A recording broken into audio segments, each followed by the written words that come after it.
ಹೊಲಕ್ಕೆ ಹೋಗಿ ಮಾಡೋದಾದ್ರೆ ಏನಿದೆ, ಹಚ್ಚಿದಂತ ಕಬ್ಬಣ ಹೋಯ್ತು, ಬೆಳೆದಂತ ಗೊಂಜಾಳವನ್ನ ಹೋಯ್ತು, ಅದರ ಜೊತೆಗೆ ಜೋಳವನ್ನ ಹೋಯ್ತು. ರೈತ ಬಿತ್ತಿದ ಪೀಕೆಲ್ಲ ಮಳೆ ಇಲ್ಲದೆ ಬಿಸಿಲು ಬಡಿದು ಬತ್ತಿ ಹೋಯ್ತು.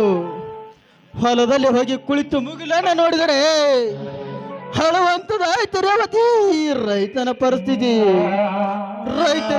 ರೈತರಿಗೆ ಆಗುವ ಕಷ್ಟವನ್ನು ನೋಡಿದರೆ ಯಾವ ಜನ್ಮದಲ್ಲಿ ರೈತನಾಗಿ ಹುಟ್ಟಬಾರದು ರೇವತಿ, ರೈತನಾಗಿ ಹುಟ್ಟಬಾರದು. ಹೌದು ಸ್ವಾಮಿ, ವರ್ಷದಿಂದ ವರ್ಷ ಮಳೆ ಕಡಿಮೆ ಆಗ್ತಾ ಹೋಗ್ತಾ ಇದೆ.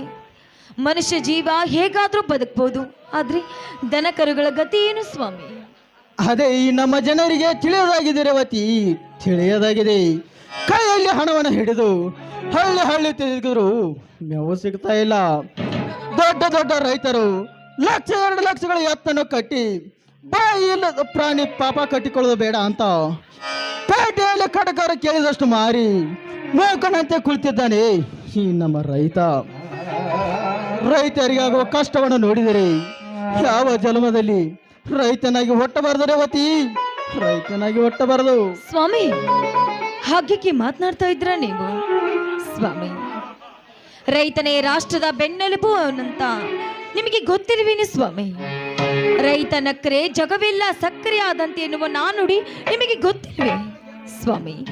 ರೈತ ಉತ್ತಿ ಬಿತ್ತಿ ಬೇವರು ಸುರಿಸಿ ದುಡಿಯದಿದ್ರೆ ಈ ಜಗತ್ತಿನಲ್ಲಿರುವ 100 ಕೋಟಿ ಜೀವರಾಶಿಗಳು ಬದುಕಲು ಸಾಧ್ಯವೇ ಇರ್ತಿರ್ಲಿಲ್ಲ. ಅದಕ್ಕೆ ಇಡೀ ಜಗತ್ತೇ ಸಾರುತ್ತೆ ರೈತ ಒಬ್ಬ ದೇಶ ಪ್ರೇಮಿ, ರೈತ ಒಬ್ಬ ದೊಡ್ಡ ವ್ಯಕ್ತಿ ಅಂತ ಗೌರವಿಸುತ್ತೀರಿ ನಮ್ಮ ದೇಶ. ಗೌರವ ಯಾವಾಗ ಸಿಕ್ಕಿದೆ ರೇವತಿ ಈ ರೈತರಿಗೆ ಗೌರವ? 100 ರೈತರನ್ನು ಮನೆಯನ್ನು ಹಾಳು ಮಾಡಿ ಕೋಟ್ಯಾನುಗಟ್ಟಲೆ ಹಣವನ್ನು ಸುರಿದು ಖಂಡ ಖಂಡವನ್ನು ತಿನ್ನಿಸಿ ಜನರನ್ನು ಮರಳು ಮಾಡಿ ರಾಜ್ಯವನ್ನು ಲಪಡಿಸುವ ರಾಜಕಾರಣ ನಮ್ಮ ಕೈಗೆ ಸಿಕ್ಕಿದೆ. ಈ ದೇಶದಲ್ಲಿ ಗೌರವ ವಿನಃ ನಿಯತ್ತಿನಿಂದ ದುಡಿದು ಈ ನಾಡಿಗೆ ಅನ್ನ ಹಾಕುವ ರೈತರಿಗಲ್ಲ ರೇವತಿ, ರೈತರಿಗೆ ಅಲ್ಲ. ನಿಜ ಸ್ವಾಮಿ, ನಿಮ್ಮ ಮಾತು ನಿಜ. ಒಬ್ಬ ರಾಜಕಾರಣಿ ಊರೊಳಗೆ ಬಂದ್ರೆ ಅವನು ಮಾಡಿದ ಕೆಟ್ಟ ಕೆಲಸ ಎಲ್ಲವನ್ನ ಮರೆತು ಅವನಿಗೆ ಅತಿಥಿ ಸತ್ಕಾರ ಮಾಡಿ ಗೌರವ ಕೊಟ್ಟು ಮನೆ ಬಾಗಿಲವರೆಗೂ ಬಾ ಅಂತ ಕರೆದು ಅವನಿಗೆ ಅತಿಥಿ ಸತ್ಕಾರ ಮಾಡಿ ಕಳಿಸ್ತಾರೆ. ಆದ್ರೆ ಅದೇ ಒಬ್ಬ ರೈತ ರಾಜಕಾರಣಿ ಮನೆಗೆ ಹೋದ್ರೆ ಅವನ ಕಷ್ಟ ಏನು ಅಂತ ಒಂದು ಸಾರಿ ಕೇಳದೆ ಕಾರ್ ಹತ್ತಿ ಹೋಗ್ತಾರಲ್ಲ, ಇದು ಅನ್ಯಾಯ ಸ್ವಾಮಿ, ಅನ್ಯಾಯ. ನ್ಯಾಯ ಅನ್ಯಾಯ ಎಲ್ಲಿದೆ ರೇವತಿ ಈ ಕಲಿಯುಗದಲ್ಲಿ?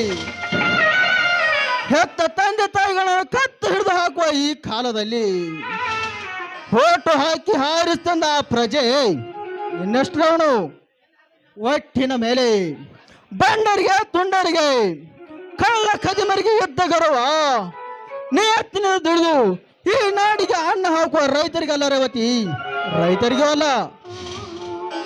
ನಿಜ ಸ್ವಾಮಿ, ರೈತ ಒಬ್ಬ ಶ್ರಮಜೀವಿ ಆದ್ರೂ ಕೂಡ ಅವನಿಗೆ ಎಳ್ಳಷ್ಟು ಬೆಲೆ ಇಲ್ಲ ಈಗಿನ ಕಾಲದಲ್ಲಿ. ಹೋಗ್ಲಿ, ಹೊಲಕ್ಕೆ ಹೋಗುವುದಕ್ಕೆ ಹೊತ್ತಾಯ್ತು. ಇಲ್ಲೇ ಮಾತಾಡ್ತಾ ನಿಂತ್ರೆ ಹೇಗೆ? ಬನ್ನಿ ಹೊಲಕ್ಕೆ ಹೋಗಿ ಬರೋಣ. ನಿಂತ್ಕೋ ರೇವತಿ, ನಾಡ್ತಾ ಏನೇನು ಮಾತಾಡಿ ಮನಸ್ಸಿಗೆ ಬೇಜಾರವಾಗಿದೆ. ಅದಕ್ಕೆ ನಿನ್ನ ಕೈಯಲ್ಲಿರೋ ಬುತ್ತಿಯನ್ನು ತಳಗೆ ಇಟ್ಟು ಈ ನಿನ್ನ ದೊರ ಹತ್ತಿರ ಬಂದು ದಯಪಾಲಿಸಬಾರದು ಒಂದು ಸಿಹಿ ಮುತ್ತಿನ ಕಾಣಿಕೆಯವನು. ಏನ್ರಿ ನೀವು ಹೊಲಕ್ಕೆ ಹೋಗುವ ಸಮಯದಲ್ಲೂ ಕೂಡ ನಿಮಗೆ ಹಾಡಿನ ಚಿಂತೆ ಏನು? ರೇವತಿ, ಗಂಡ ಹೆಂಡರ ಪ್ರೀತಿಯ ಮುಂದೆ ಯಾವ ಸಮಯ ಅವರೇನು? ರಸಿಕತೆಯಿಂದ ಹಸಿದ ಬಂದಿರುವ ಈ ನಿನ್ನ ಅರಸನಿಗೆ ಸರಳಿ ಬಂದು ಪ್ರೇಮದಿಂದ ಹಾಡಿ ಉಣ್ಣ ಬಯಸಬಾರದೆ ಈ ನಿನ್ನ ಸಿಹಿ ಮುತ್ತಿನ ತುಟಿಗಳಿಂದ? ಆಗ ನಿಮ್ಮ ಮಾತು ಎಂದಾದ್ರೂ ಮೀರುದುಂಟೆ? ನಿಮ್ ಇಷ್ಟದಂತೆ ಆಗಲಿ.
ಆಸೆ ಈಡೇರ್ತಲ್ಲ. ಬನ್ನಿ ಹೊಲಕ್ಕೆ ಹೋಗಿ ಬರೋಣ.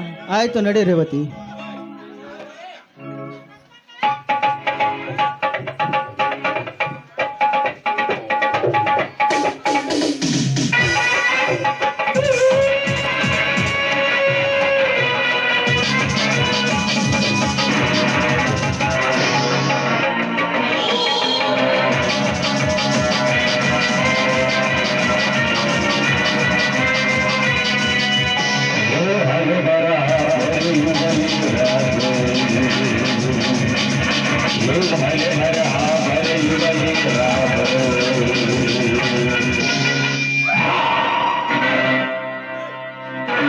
ನಮಸ್ಕಾರ ತಮ್ಮ ರೇವಣ ಸಿದ್ದಪ್ಪ. ನಮ್ಮ ಗೌಡ್ರ ಕುಡ್ಕೊಂಡ್ ನಿನ್ನ ಮಣಿತನಕ ಮಾತಾಡಕ್ ಬಂದ್ರೆ ಎಲ್ಲೋ ಬುತ್ತಿ ಕಟ್ಕೊಂಡ್ ಇಬ್ರು ಗಂಡ ಅಂತೀವಿ ಹೊಲಕೊಂಡ್ರೇನಪ್ಪ?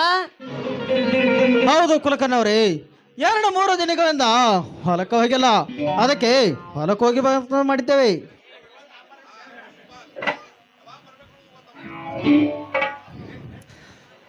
ಲೇ ರೇವಣಿಸಿದ, ನಿನ್ನ ತಮ್ಮ ರಾಯ ಮನೆಯಲ್ಲಿಲ್ಲೇನ? ಇಲ್ಲ ಗೌಡ್ರೆ, ಗೋಕಾಕದಲ್ಲಿ ಒಂದು ರೈತರ ಸಲುವಾಗಿ ಹೋರಾಟ ಇದೆ ಅಂತೆ. ಅದಕ್ಕೆ ನನ್ನ ತಮ್ಮ 100 ರೈತನ ಕರೆದುಕೊಂಡು ಅಲ್ಲಿಗೆ ಹೋಗಿದ್ದಾನೆ ಗೌಡ್ರೆ.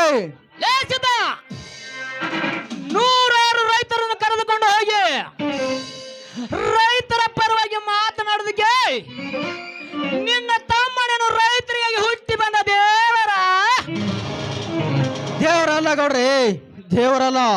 ರೈತರಿಗೆ ಆಗುವ ಕಷ್ಟವನ್ನು ನೋಡಿ ಅನ್ಯಾಯ ಮಾಡುವರ ಅನ್ಯಾಯ ತಡೆಯುವ ಮಹಾಮೇಧಾವಿ ನನ್ನ ತಮ್ಮ. ಸರ್ಕಾರದಿಂದ ಬರುವ ಸವಲತ್ತುವನ್ನು ರೈತರಿಗೆ ಸಿಗದಂತೆ ಮಾಡಿ ಮಧ್ಯದಲ್ಲಿ ನುಂಗಿ ನೀರು ಕುಡಿಯೋ ದುಷ್ಟ ರಾಜಕಾರಣ ವಿರುದ್ಧ ಹೋರಾಟ ಮಾಡೋ ಕ್ರಾಂತಿವೀರ ಆ ನನ್ನ ತಮ್ಮ ರಾಯ. ಅಷ್ಟೇ ಅಲ್ಲ, ಈ ಭೂಮಿ ತಾಯಿಗೆ ರೈತನ ಮಗ ಆ ನನ್ನ ತಮ್ಮ ರಾಯಣ್ಣ. ರೈತನ ಮಗ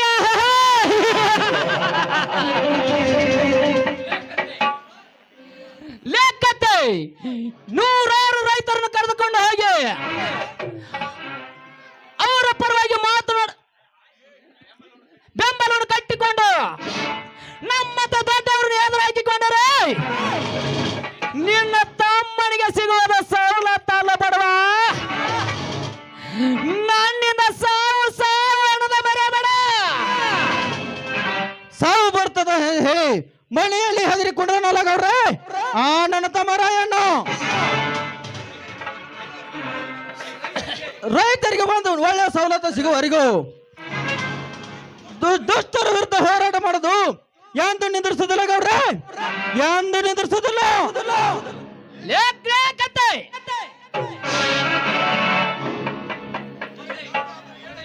ಈ ಗೌಡನಂದರೆ ಏನಂತ ತಿಳಿದುಕೊಂಡು ಮಗನೇ ದಾರಿ ಹಿಡಿದು ಹೇಳ್ತಾರೆ. 100 ಕೂರ್ಗಿನ ಆಸ್ತಿಯನ್ನು ಇಟ್ಟುಕೊಂಡು ಇಡೀ ಜಿಲ್ಲೆಗೆ ಜಮೀನದಾಗಿ ಮೇರ್ತಿರೋ ಈ ಅಂಕಟಗವರಿಗೆ ಆ ನಿನ್ನ ತಮ್ಮನ ರಾಯನ ಬಗ್ಗೆ ಹೋರಾಟ ಹೇಳ್ತಾ ಇದೆಯಲ್ಲ ಮಗನೇ, ನಿಮ್ಮನ್ನು ಸರ್ವನಾಶ ಮಾಡಿ ಬಿಡ್ತೀನಿ. ದಣ್ಯಾರ ತಡ್ರಿ ಒಂದ್ ಸ್ವಲ್ಪ, ನಾ ತಿಳಿಸಿ ಹೇಳ್ತೀನಿ ತಡ್ರಿ. ಅಲ್ಪ ತಮ್ಮ ರೇವಣ ಸಿದ್ದಪ್ಪ, ಊರಿಗೆ 10 ಕಾಳ ಕಳ್ಕೋದ ನೇನು ತಮಗೆ ಎದಕ್ ಬೇಕಪ್ಪ? ಅವನಾಟಕ ಅವಾಗ ಸೋಂಬೇರ ಅಂತೇಳ. ಏನು ನಮ್ಮ ದಣ್ಯಾರಿಂದ ಹೇಳ್ತೀನಿ ಕೆಲಸ ಆಗ್ಬೇಕಲ್ಲ, ಅದನ್ನ ನಾ ಮಾಡಿ ಕೊಡ್ತೇನೆ. ಏನ್ ಬೇಕು ನನಗ? ಕುಲಕರ್ಣಿಯವರೇ, ನಮ್ಮ ಸ್ವಾರ್ಥಕ್ಕೋಸ್ಕರ ಮತ್ತೊಬ್ಬರ ಬಾಳ ಹಾಳು ಮಾಡುದು ನಮ್ಮ ಮನೆತನದಲ್ಲ ಕುಲಕರ್ಣಿ, ನಮ್ಮ ಮನೆತನದಲ್ಲಿಲ್ಲ. ನಮ್ಮಿಂದ ಜನರಿಗೆ ಒಳ್ಳೆಯದಾಗುತ್ತದೆ ಅಂದ್ರು ನಮ್ಮ ಪ್ರಾಣವನ್ನು ಹಿಂದೆ ಕೊಡಲಿಕ್ಕೂ ಸರಿಯಾದಲ್ಲ. ಪ್ರಾಣ ಈ ತಾಯಿ ನಾಡಿಗಾಗಿ, ಈ ಜನರಿಗಾಗಿ ಪ್ರಾಣ ಕೊಡಬೇಕು. ನೀವೇನು ಸಂಗುಳ ರಾಯನ ಅವಶ್ಯಕ ಹುಟ್ಟಿದ್ರಿ ಆ ಮಕ್ಕಳ? ನಿಮ್ಮ ಪ್ರಾಣ ತೆಗೆದಷ್ಟೇ ಅಲ್ಲದೆ ನಿಮ್ಮ ವಂಶವನ್ನು ನಿರ್ವಂಶ ಮಾಡುತ್ತಿದ್ದರೆ ನನ್ನ ಹೆಸರು ವೆಂಕಟ್ ಗೌಡನೇ ಅಲ್ಲ. ಕಾಫಿ ತೆಗೆದುಕೊಳ್ಳಿ. ಗೌಡ್ರೆ, ಕಾಫಿ ತೆಗೆದುಕೊಳ್ಳಿ.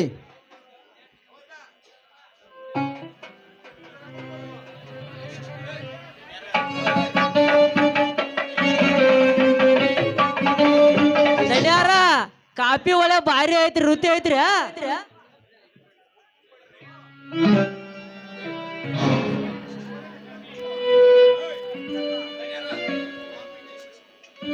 ಕುಲಕರ್ಣಿ, ಕಾಪಿನ ಇಷ್ಟು ರುಚಿಯಾಗಿರಬೇಕಾದ್ರೆ ಕಾಪಿ ಮಾಡಿದಳ ಇವಳ ಮೇಮನೆ ಎಷ್ಟೊಂದು ರುಚಿಯಾಗಿರ್ಬಾರ್ದು. ಧನ್ಯಾರ ತಡ್ರಿ, ಈಗ ಕುಡ್ದು ರುಚಿ ನೋಡ್ಬೇಡ್ರಿ. ಈ ರೇವಣ ಸೇತ ನಮ್ಮ ಮಾತಿಗೆ ಒಪ್ಪದ್ರಕ ಆಮೇಲೆ ಕುಡ್ದು ನೋಡಕ್ರಂತ್ರಿ. ರೇವಣ ಸೇತ ಐತಿ ರುಚಿ ರೀ ಅಪ್ಪ. ಮಗನ ಕುಲಕರ್ಣಿ, ಲೇ ರೇವಣ ಸಿದ್ಧ, ಕಿರುಚಬೇಡಲೇ, ಕಿರುಚಬೇಡ. ಈ ನಿನ್ನ ಹೆಂಡತಿ ಸುಖದಿಂದ ಇರಬೇಕು, ನಿನ್ನ ಜೋಡಿ ಸಂಸಾರ ಮಾಡಬೇಕಂದರೆ ನಾನು ಹೇಳಿದಂತೆ ಕೇಳಿಕೊಂಡು ಬಿದ್ದಿರ್ಬೇಕು. ಇಲ್ಲ ಕಪ್ಪಿಗೆ ಹಾವಿನ ಭಯ, ಹಾವಿಗೆ ಹತ್ತಿನ ಭಯ. ಈ ನಿನ್ನ ಹೆಂಡತಿ ಶೀಲಕ್ಕೆ ನನ್ನ ಭಯ ಇದ್ದೇ ಇರ್ಬೇಕು. ಯಾಕಂದ್ರೆ ಈ ನಿನ್ನ ಹೆಂಡತಿ ಸಖತ್ತಾಗಿದ್ದಾಳೆ. ಇವತ್ತು ಒಂದು ಸಂಜೆ ಸೈದು ಬಿಸಾಕಿ ಬಿಡುವೆ ಈ ನಿನ್ನ ಹೆಂಡತಿ ಶೀಲವನ್ನು. ಗೌಡ ಬರ್ತೀನಿ ಬಡವ.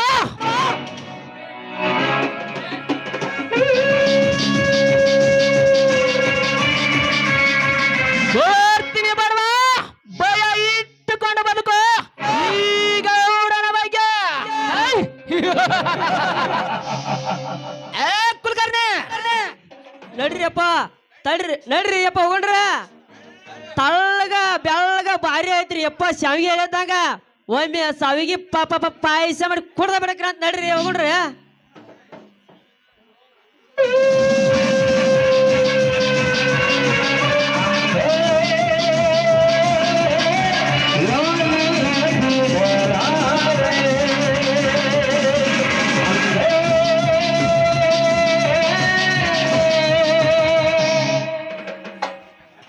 ರೀ, ಇವರಾಡುವ ಮಾತುಗಳನ್ನ ಕೇಳ್ತಾ ಇದ್ರೆ ನನಗೆ ಯಾಕೋ ಭಯವಾಗ್ತಾ ಇದೆ ಸ್ವಾಮಿ. ಭಯ ಪಡಬೇಡ ರೇವತಿ, ಭಯ ಪಡಬೇಡ. ನನ್ನ ತಮ್ಮನ ಇರೋವರೆಗೂ ನೀ ನನ್ನ ಮಗುಗೂ ಭಯ ಪಡಬೇಡ.